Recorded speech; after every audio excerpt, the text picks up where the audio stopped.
It is a story about an extraordinary team success, and it's a story about an extraordinary individual success. There really wasn't anything special about us, about any one individual, but what was extraordinary was the potential that was within us.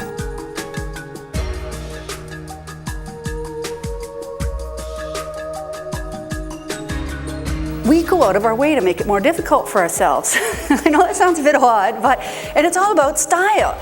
And the idea is that when a climb or a mountain involves a higher degree or level of commitment, it also inspires a higher level of performance. And that's what we're after. At least that's what some of us are after. And each time I went out to do a new climb, to take on a new challenge, I discovered new strengths. We are more than we know, and once we realize this, may we never settle for less. To climb Mount Everest by a route that had never been climbed before in its entirety, a difficult route, and to do it in what we considered as mountaineers, as climbers, in good style. What does that mean? It means to climb the mountain with the minimum amount of resources and the maximum amount of efficiency. Now, their odds of success are not so good, but if they do succeed, they make history. And they changed the game.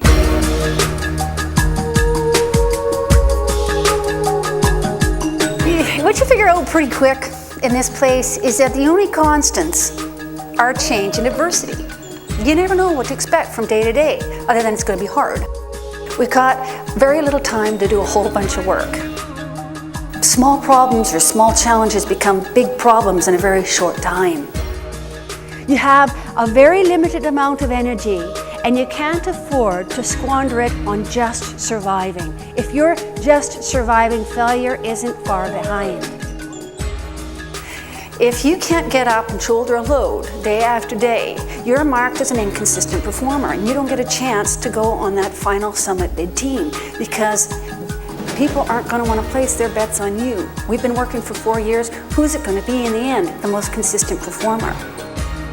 It never feels like you got enough strength. It never feels like you've got enough resources, that you're rested well enough, that you've got the conditions you need, that you want to do what may well be the most difficult thing you've ever done in your life. And what's your choice?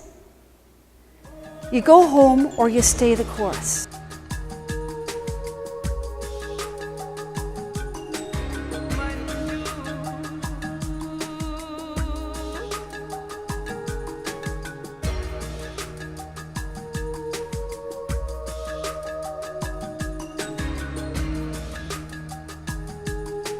Thriving is not about working harder. It's not about carrying a heavier pack or working a longer day. It's about using what little you do have really well. When things get really difficult, I got this little mantra that goes like this: better is possible. And for me, that triggers optimism. I start getting creative. I start getting really innovative. I'm inspired to do that.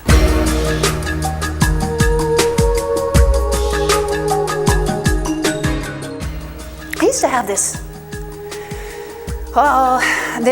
belief that the only useful personnel on these big expeditions that could justify taking up space and eating food were climbers.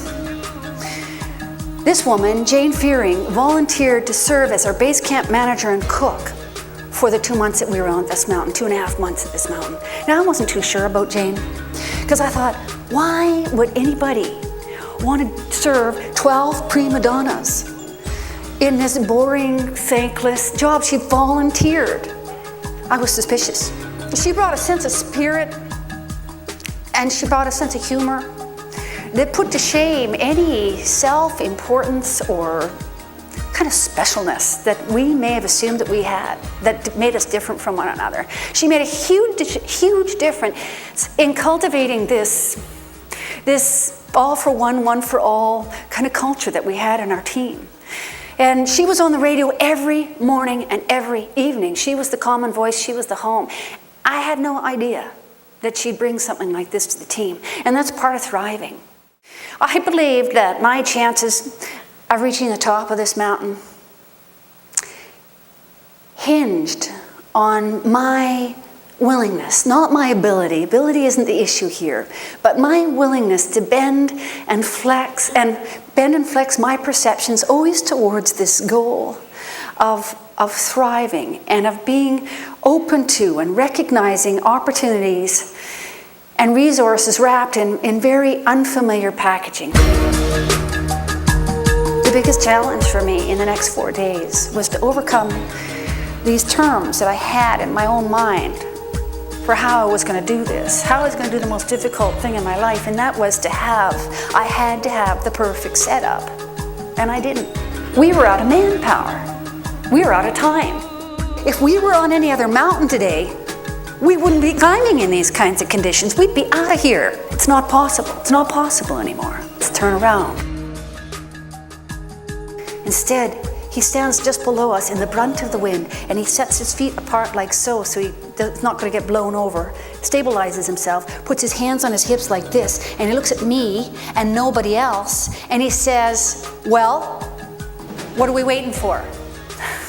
And I'm just too brain dead at this point in time to, with a quick comeback. So instead, I stutter something out about Jim encouraging us to treat it like any other mountain. And before I can finish, he says, to hell, this is like any other mountain. This is Mount Everest. I didn't spend the last 4 years of my life trying to get here, and the last 2 months working my butt off to turn around now when I know I can still go on. He says, look at me. I'm worse than the lot of you, and I'm going on.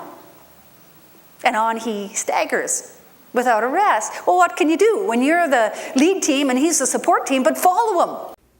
Our team, everyone that isn't climbing with us, they're all 10,000 feet below on the glacier, and they've divided themselves into 3 different viewing parties. And they're watching on.